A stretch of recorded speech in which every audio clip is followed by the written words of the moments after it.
2026 unutulmaz bir yıl olacak. Ve gökyüzü ne söylüyor çok merak ediyoruz. Yıldızlar ne söylüyor çok merak ediyoruz. O yüzden de böyle çok şey yapmadan hemen başlamak istiyorum. 2026 Pınar evet Hanım. dediğin gibi çok hareketli bir yıl, ezber bozacak bir yıl. Bütün alışkanlıklarımızı artık geçmişe dair uzun süredir hem küreselde hem bireyselde uzun süredir artık birçok sistemin çöktüğü, hani alışkanlık olarak daha önce neler yapıyorsak onları bırakıp yeni adımlar atacağımız dünya olarak, bireysel olarak bir yıl. Dolayısıyla bu yıl hem sordun ya ne yılı diye, hem devrim yılı hem de bir aydınlanma yılı diyebiliriz. Bu devrim hem küresel alanda bir devrim hem de bireysel hayatlarımızda özellikle ateş ve hava grubunda olan kişiler için önemli bir yıl olacak. Wow. Peki bir kelimeyle özetlemek istersen Ee, 2026'yı ne söylersin? 2026'yı devrim derim kesinlikle. Çünkü geçmişe baktığımızda zaten hani yıl içerisindeki gezegen görünümleri işte Nisan sonu Uranüs'ün ikizlere geçmesi zaten hali hazırda Neptün kavuşumu Koç burcunda 25 Şubat'taki bunlar bize hep şunu anlatıyor. Geçmiş yıllara baktığımız zaman hep devrimler olmuş. İç karışıklıklar olmuş ülkelerde. Toplumsal ayaklanmalar ki tutulmalar Kuzey Aslan aksında, Kuzey Ay düğümü Kova, Güney Ay düğümü Aslan aksında olduğu için. Dolayısıyla liderleri çok konuşacağız, ülkeleri çok konuşacağız. Bütün sistemlerin artık yerinden oynadığını çok konuşacağız. Dolayısıyla hem içeride hem dışarıda artık bir düzenin değişmesi gerektiğini bireysel hayatlarımızda da öyle hissedip ve bunlarla ilgili adımlar atıyor olacağız. Peki şey mi bakıyorsun? Ya umutlu mu bakıyorsun, umutsuz mu bakıyorsun? Şimdi bence dönüşüm ve başlangıç yılı. Şimdi Zodyan 0 derecesinde yani Koç burcuyla başlıyor biliyorsun. Sen de bir astroloji öğrencisi olduğun için. Bu aslında bir başlangıç, tekrar inşa yılı. Geçmişe baktığımız zaman Satürn ve Neptün 350 yıllık bir döngüyle geliyor aslında Koç burcunda kavuşuyor ama 0 derece Koç burcunda daha önce 350 yıl önce kavuşmamış. 10 derecelerde falan kavuşmuş. Şunu görüyoruz. İşte her şey yeniden başlamış. Ekonomik düzen, devrimler, sanayi devrimi hani takip eden süreçlerde baktığın zaman ihtilaller, işte savaşlar hep bu başlangıçlarla, bu restartlarla aslında adım atılmış. Dolayısıyla ben büyük fırsatların kapımıza geleceği, Türkiye bazında konuşuyorum bunu, çok büyük fırsatlar yakalayacağımız, kişisel anlamda da büyük adımlar atma fırsatları yakalayacağımız ama aynı zamanda da yeni başlangıçlar zordur, adapte olmak zordur. Bir de Neptün her ne kadar Koç burcunda ileri git dese de bize öngörülemez. Sisli bir gezegendir. Yani illüzyonik bir gezegendir. Olayların nereye evrileceğini yakın vadede göremeyiz. O yüzden 2026 taşların dünya bazında da yerinden oynayacağı ama güzel fırsatları da ülkemiz için de bence yakalayacağımız ki bu diplomasi anlamında çok önemli bir yer var Türkiye haritasında da bir yıl olacak. O yüzden umut kesmek yok 2026'da. Evet şartlar 2025'e göre daha kolay ama zorluklar da var. Hı hı. En azından sistem bize diyor ki evrensel göksel sistem astrolojik olarak adımların karşılığını vereceğim ve bu hızlı olacak çünkü öncü grupta Satürn Neptün başlangıçları veriyor. Hı hı. Dolayısıyla cesaretle bilerek ilerleyen çok farklı yerlere gelecek. Birçok kişinin de zaten yılın ikinci yarısından sonra hayatı değişmeye başlayacak. Evet. Bir de şöyle de bilmiyorum sen ne düşünüyorsun? Mesela insana hep alıştığı şey kolay gelir ya. Evet. Zor bile olsa çok zorluğun içindedir ama orası alıştığı bir yerdir. Artık onun için konfor alanı olmuştur Bilinçli ve kolaydır. çaresizlik dediğimiz yer. Şimdi öyle birine işte o değişim onun ben çok zorladığını çünkü gelmeye başladı o değişim. Evet. Belli yerlerde bu değişimleri yaşayanlar oldu. Çok zorlananlar oluyor. Çok direnenler Kesinlikle oluyor. öyle. Zaten bu fragmanı hep bütün astrolog arkadaşlarım da meslektaşlarım da anlatıyorduk. 2025'in yaz aylarında gördük biz bunu. Hem globalde gördük Haziran'la işte Eylül arası. Dünyadaki gelişmeler, kendi hayatımızdaki yeni başlangıçlar, adımlar ya da yeni olaylar, o olaylara adapte olma kurgusunu zaten bu deneyimiz sistem bize gösterdi. Şimdi 2026 diyor ki yani bırakman gerekeni ben sana zaten gösterdim. Bütün izleyicilerimiz lütfen 2025 Haziran'la Eylül arasında bir yoklasınlar. O dönem ne yaptınız? Hani bireysel olarak nasıl etkileneceğinizi düşünüyorsanız. 2025 Haziran'la Eylül. Arası yani Ağustos sonu gibi. Hı hı. O dönemlerde aslında hayatınıza gelen, çıkan olaylar, olgular, kurgular, adımlar 2025'in ve 26'nın teması. Hı. Birebir aynı gelmeyebilir Hı. ama o yeni başlangıçların yılı olduğu için benzer şekilde hayatımıza girecek ve bunlara da alışmamız lazım. Alışamayan, bakın 2026'ya adapte olamayan maalesef oyundan eleniyor, kaybediyor. O yüzden yeniliklere cesaretli adımlarla ilerleme, kendinizi geliştirme, adapte olmaya, ki evrim biliyorsun adapte olanı yaşatıyor. Kesinlikle. Dolayısıyla hani bu şekildeki farkındalık bilinciyle, ki aydınlanma yılı aynı zamanda Hı. demiştik. Son 2,5 yıldaki düşüncelerinizin çoğu değişecek ama lütfen yeni rota çizin 2026'da. Eskiyi bırakın. Tabii ki de almanız gereken dersleri, oradaki deneyimi kullanarak yeni rotalara, yeni umutlara, yeni hayallere ilerlemek için çok önemli ve güzel bir yıl. Çok güzel noktalara hakikaten temas ettin. Tam burada şeyi soracağım. Biraz bahsettin oradan ama 2026'nın kazananı olmak için, yani bu enerjiyle birlikte akıp yükselmek için diyeyim.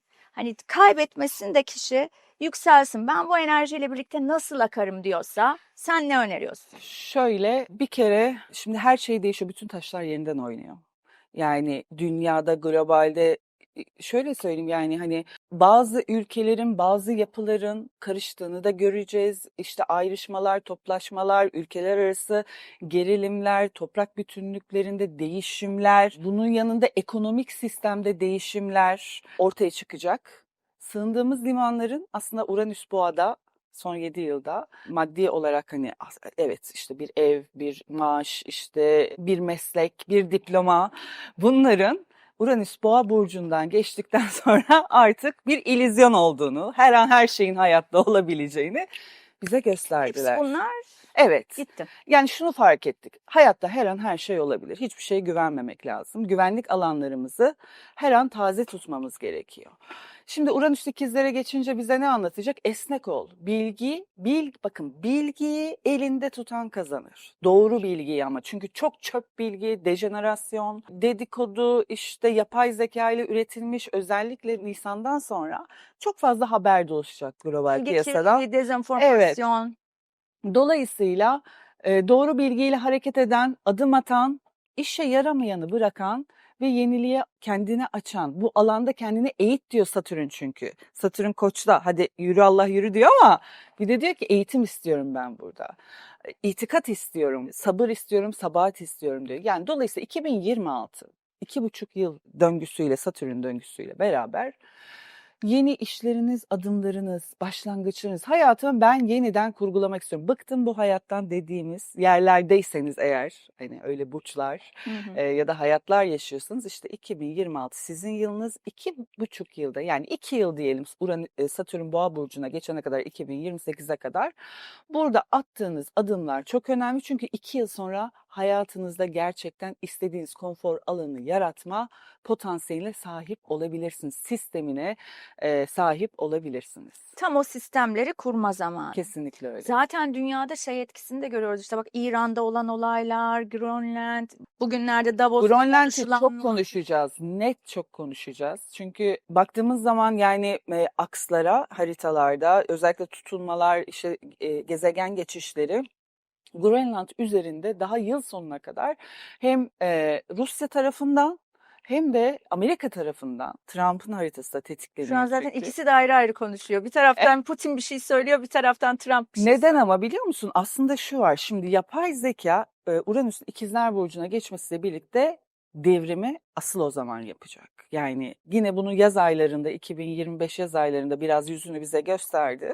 O zamandan beri aslında biz, hani sana da gelmiştir belki, hani sizin yapay zekanızı klonlayalım, siz konuşur gibi böyle teklifler falan gelmiştir sana da. Yani sistem oraya doğru gidiyor artık. Deepfake. Biz yokuz artık. İşte yapay zekalarımız, oradaki profiller konuşacak falan. Bunun devrimi yaşanacak. Türkiye'yi de aslında çok konuşuyor olacağız. Şimdi önümde de yeni yazdığın Astroloji Dergisi'ndeki yazın var. Hoş geldin 2026, reklamlar bitti, film başlıyor diyorsun. Evet, doğru. Yani hakikaten reklam mıydı bugüne kadar olanlar? Film Yani başlıyor. Yani nasıl bir film başlıyor? şimdi şöyle, çok güzel aksiyonlu bir film başlıyor. Fakat reklam mıydı demek şu açıdan: yaz aylarında geçen sene özellikle bu gezegenler hep bir geçiş yaptılar ama bir fragman verdiler bize, bir ön gösterim verdiler. Sonra tekrar geri döndüler. Yani bu retrolardan dolayı ama 2026 artık geçişlerin net olduğu bir sene olduğu için hani o böyle işte bir geri gitti, tekrar döndü olayını bitirip artık evet perdeler açılıyor, film başlıyor başlığı attım ben oraya. Pek çok astrolog arkadaşım da zaten bu fikirde. Çünkü bizler gerçekten yazın bir takım işte Satürn Koça geçti, hop geri döndü Balığa. İşte Neptün geçti, geri döndü Balığa. İşte böyle bir olaylar oldu. Dolayısıyla da dedik ki tam oturmadı her şey. Aslında bir ön gösterim yaptı işte. Ön bir gösterim yaptı. Şimdi 26 Ocak'ta ilk Neptün artık Koç burcuna geçti ve bu böyle 2 aylık 3 aylık bir geçiş değil, 14 sene sürecek bir geçiş. Bunun dışında 14 Şubat'ta Sevgililer Günü'nde de Satürn Koç'a geçiyor. Onun da artık retrosu vesairesi gene olursa Koç'ta olacak, başka bir burçta olmayacak. Dolayısıyla ne olacak? Bu Koç enerjisi bize daha bir yansıyacak, daha bir ortaya çıkacak. Başka peki neler öngörüyorsun? Hem bugün olanları görüp işte hem bugünkü gökyüzüne hem de böyle yakın zamandaki gökyüzüne baktığında mesela bu tip olaylar çıktı ama daha işte savaş olacak, kıtlık olacak, ekonomik kriz olacak. Hani bunun gibi neler öngörüyorsun? Şimdi şöyle, bir kere 2 Şubat'ta bir Aslan dolunayı oldu. Bu Aslan dolunayı hem, Aslan 5. evi temsil eder genel astrolojiye baktığımız zaman ve 5. ev çocuklar, oyunlar, yaratıcılık, cesaret gerektiren konular, işte yatırım araçları, borsa, kripto vesaire gibi konuların hepsini içerir. Eğlence sektörünü içerir ve liderleri Aslan burcu yönetim, anlatır. Bu manada da bu dolunayla birlikte zaten, pek çok şey açığa çıktı. Hem, liderlerin çatışması hem bu işte kirli çarşaflar, dosyalar, skandallar hep bunlar dolunayla çıktı. Şimdi 17 Şubat'ta ise bir güneş tutulması yaşanacak Kova burcunda. Fakat burada şöyle bir olay var. Eee, Kova ve Aslan tutulmaları ve, aslında sabit burçlardaki bu, olaylar 2027'de esas bize, bazı netlikleri verecek. Çünkü biz bu yıl baktığımızda mesela 3 Mart'ta gene, Başak Burcu'nda ay tutulması yaşayacağız. Yani bu sene gene Başak ve Balığın devamı olacak. Yani bu ne demek oluyor? İşte uyuşturucu operasyonları vesaireler, kara para aklamalar, dolandırıcılık bunlar Yasa dışı bahis. Başak Balık'la Hı hı. alakalıydı. Bunları hâlâ daha devam edeceğini görüyoruz. Yani Mart'ta ve Eylül'de. Tutulmaları sabit burçlara çevirdiğimizde bu kirli dosyaların, çocuklarla ilgili konuların vesaire maalesef, zor olayların ise özellikle 12 Ağustos'taki Aslan burcundaki güneş tutulmasıyla daha bir ortaya çıkacağını öngörüyorum ben açıkçası. Hı hı. Yani bunlar böyle 2 günlük, 3 günlük konular değil. Bu böyle bir evrim, böyle bir temizlenme, böyle bir bu düzenin değişmesi. Kaos olmadan, kriz olmadan netlik ve yeniden doğuş olmuyor maalesef. Yani geçen yıldan beri süregelen yasa dışı bahis, ünlülere yönelik Evet. uyuşturucu operasyonları, işte Hı bu hı. tip Türkiye'de gündem olan konular aslında bu balık başak enerjisiyle alakalıydı. Aynen öyle. Ay düğümleri o aksta Evet, olduğu için evet. ve bu sene de yine o enerjiyi biz göreceğiz Aynen. diyorsun. Evet. O devam edecek. O devam ederken bir yandan da Bir de bu tip konular. Epstein konusu gibi konular asıl Ağustos'tan sonra. Evet, esas Ağustos'tan sonra çünkü Temmuz'da zaten ay düğümleri yer değiştirecek. Aslan ve Kova'ya geçecek. Dolayısıyla, Temmuz itibariyle Jüpiter'in Aslan'a geçişi var. Sabitler daha bir ön plana çıkacak ve Aslan Kova hattı yöneticiler, liderler, onların söylemleriyle alakalı. Savaş var mı diye sorarsan savaş bence zaten 2023'ten beri var. Zaten hani 3. Dünya Savaşı başladıysa bence zaten başladı mı, başlayacak mı diye bir soru sormak yanlış. Zaten başladı diye düşünüyorum ben. Yani biz yarın bir gün ilerleyen günlerde Allah nasip edip dönüp baktığımızda 2023'te başlamış zaten diyeceğiz. Hı hı. Dolayısıyla bir, savaş atmosferi zaten hep var. Tabii. Zaten Filistin'de olanlar. Maalesef Evet, evet. evet. O Savaş zamandan beri atmosferi İran, zaten yani var. sürekli dünya bir savaşın içinde. Evet. Sürekli işte şimdi İran'da olacak mı gibi konular konuşuluyor. Şimdi ayrıca hani bu işte Satürn'ün ve Neptün'ün Koç burcuna geçişleri ve kavuşumları var. Onu bir konuşalım. Onu bir soracağım. Bir de Evet. bununla alakalı bir takım yerlerde ben şöyle bir şey okudum. Hı. Diyorlar ki Evet. işte 2. Dünya Savaşı zamanında olan mesela büyük buhran zamanında da işte böyle bir enerji vardı. Hani kavuşum değildi de işte yine Koç'a geçiş gibi böyle benzer. Öyle bir ekonomiyle ilgili bir gösterge var mı? Yani ekonomik buhran yaşanacak, kriz yaşanacak. Sen nasıl değerlendiriyorsun? Şimdi bir kere Nisan ayı genel hatlarıyla çok zor bir ay. Onu Nisan. söylemeliyim. Evet. Nisan'da Mars ve Satürn kavuşum enerjisindeler. İkisi de Koç burcunda ve kavuşumdalar. Dolayısıyla nasıl bir boğucu bir ay olduğunu, İkisi de malefik gezegen. İkisi de malefik, ikisi de kötücül, ikisi de zorlayıcı, ikisi de hem savaş, hem ateş, hem darlık, kısıtlanma, bunları anlatan gezegenler. Peki Dolayısıyla bu Türkiye'yi mi, dünyayı mı bu etki? dünya için genel bu. Koç burcundaki olan bu stelyum var. Bütün gezegenler, hatta sadece Mars ve Satürn de değil. Yani orada Nisan'da yandık mı diyoruz? Nisan'da Onlar. yandık. Nisan biraz zor. Nisan'da yani Güneş de orada, Merkür de orada, Kiron orada, Mars orada, Satürn orada derken Koç burcundaki bu gezegen toplaşması, zaten Neptün orada vesaire derken hakikaten Nisan ayını bize zor bir tarih olarak veriyor. En zor 19 Nisan, tam kavuşum 7 derece Koç burcunda yaşanacak Mars ve Satürn arasında. Tabii 19 bunun Nisan felaket bir tarih o zaman. kötü bir tarih. 3 gün öncesi, yani ya da 1 hafta öncesinden bile alabiliriz. Nisan'ın 10'uyla 25'i arası çok zor. Yani genel hatlarıyla Nisan ayı zor. 10 Nisan, 25 Nisan yandık. Evet ve 19 Nisan tam pik yaptığı. Yani tam 19 derecedeki Nisan. kavuşum 7 derecede. Neler olabilir mesela bu enerjide? Neler olabilir? Savaş enerjisi tabii çok güçlü açığa çıkıyor işte burada. Yani liderlerin sert söylemleri. Çünkü Koç liderlik, yönetmek demek, savaş demek Mars'ta. Dolayısıyla bu savaş enerjisinin hakikaten top, tüfek ne verdiyse Allah, hani bir savaş modu maalesef var.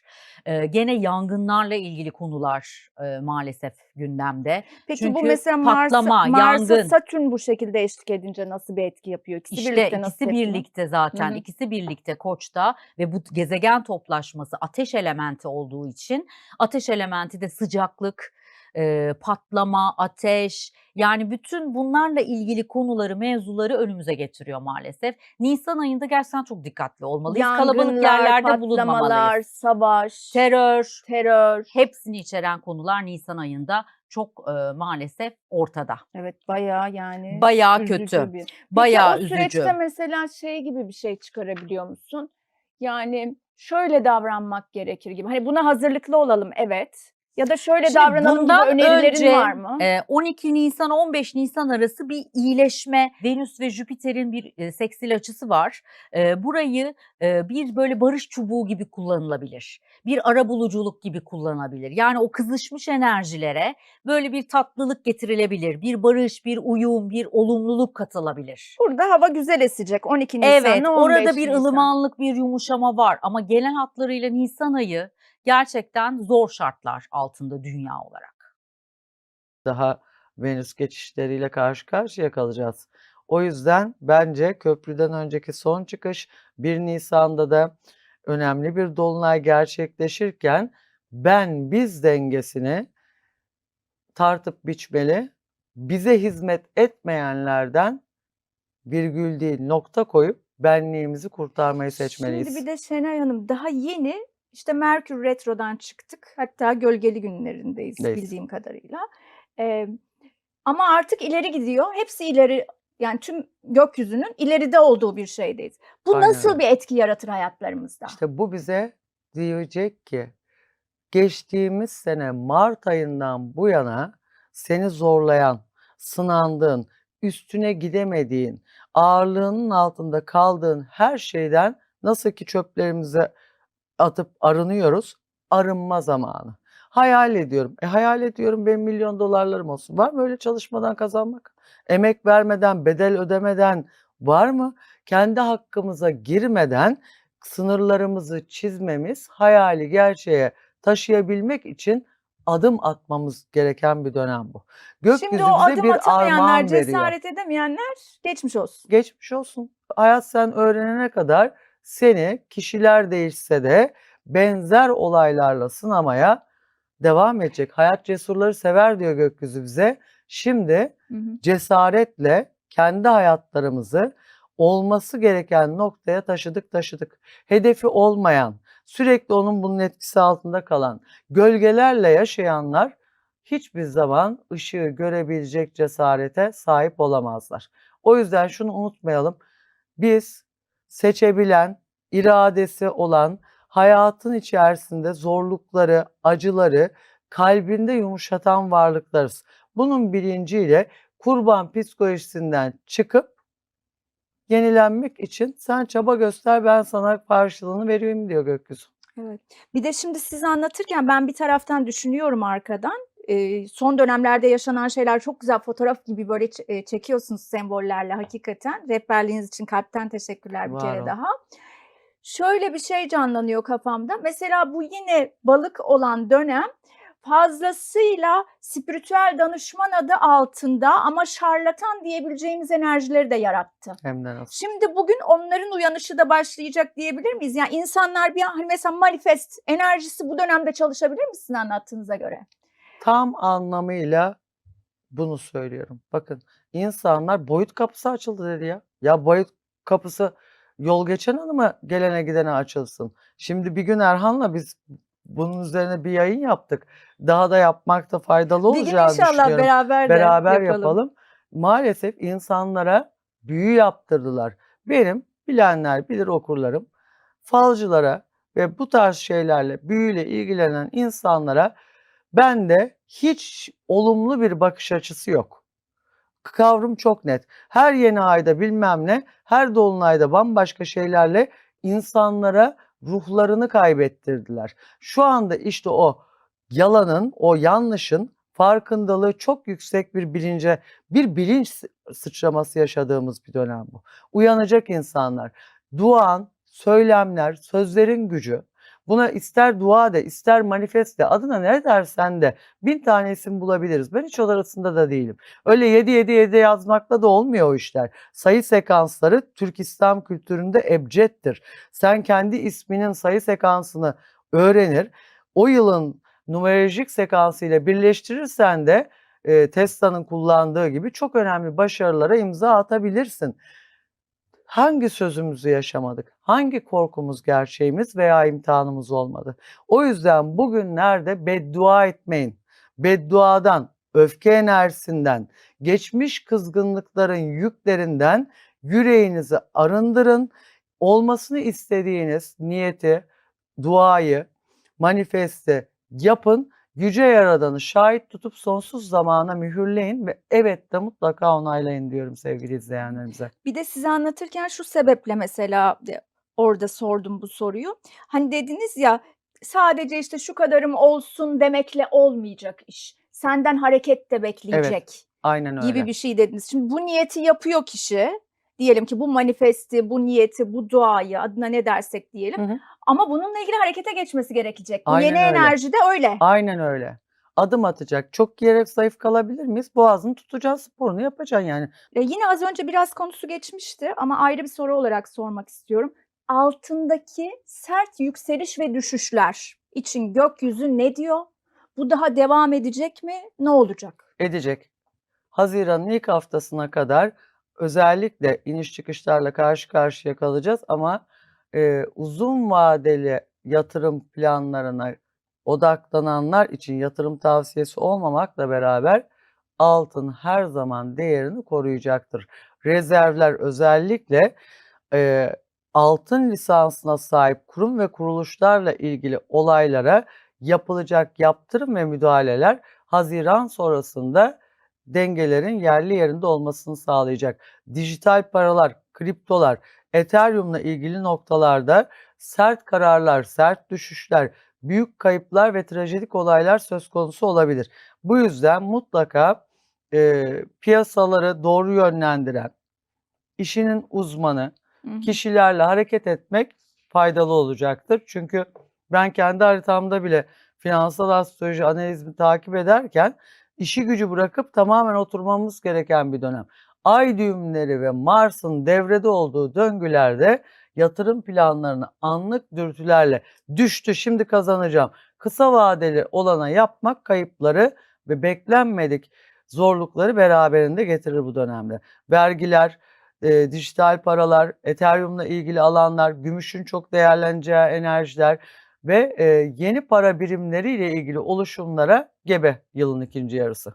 Yani kişinin diyelim ki altını var, işte yükseliyor diye satmasın mı? Hani yatırım tavsiyesi değil tabii ki, astrolojik Uzun öngörü. vadeli Hı hı. olana odaklanıp piyasalardaki şu anda yaşanan bu enerjiyle kararlar almasınlar.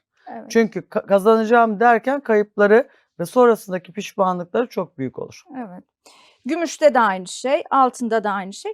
Ekonomi olarak nasıl bir şey? Bir de bazı yorumlarda yine yabancı kaynakları okuduğumda şöyle şeyler görüyorum, işte böyle büyük buhranın yaşandığı dönemlerdeki gibi göstergeler var gibi yorumlar yapılıyor. Siz ne diyorsunuz? Ekonomik olarak bir daralma mı söz konusu olacak? Ekonomik anlamda pek çok ülkenin iflasın eşiğine geleceği, özellikle kıtlığın başlayacağı yansımalarla dolu bir döngü söz konusu maalesef ki.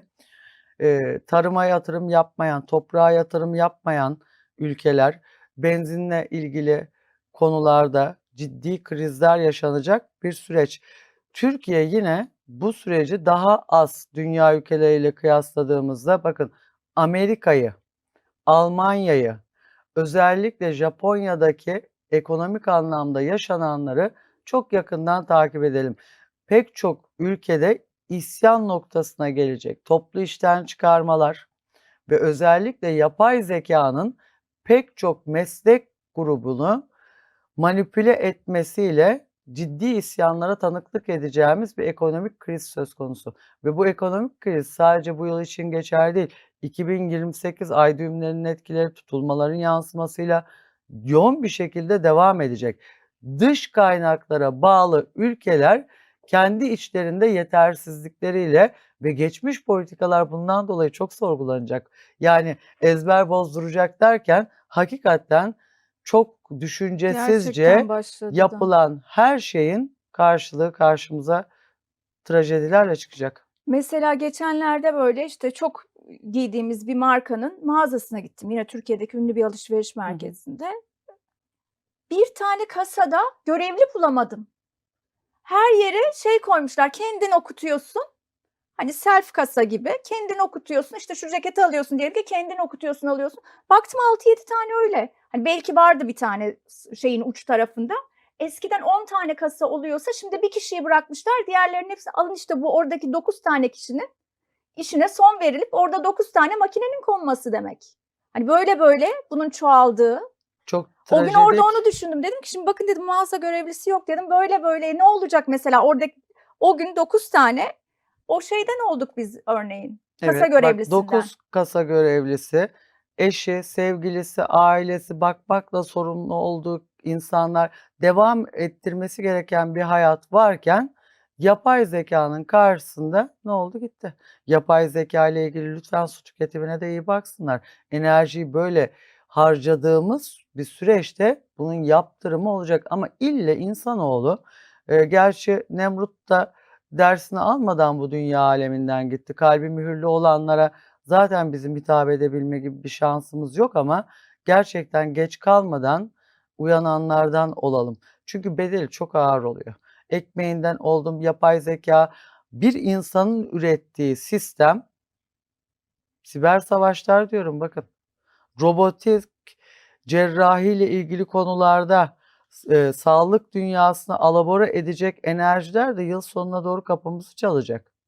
Bu yüzden insanı bu kadar yok saymamamız gerekli ve birbirimizin hakkına sahip çıkmazsak, birleştirici olmazsak gerçekten işimiz çok zor. Evet, gerçekten öyle.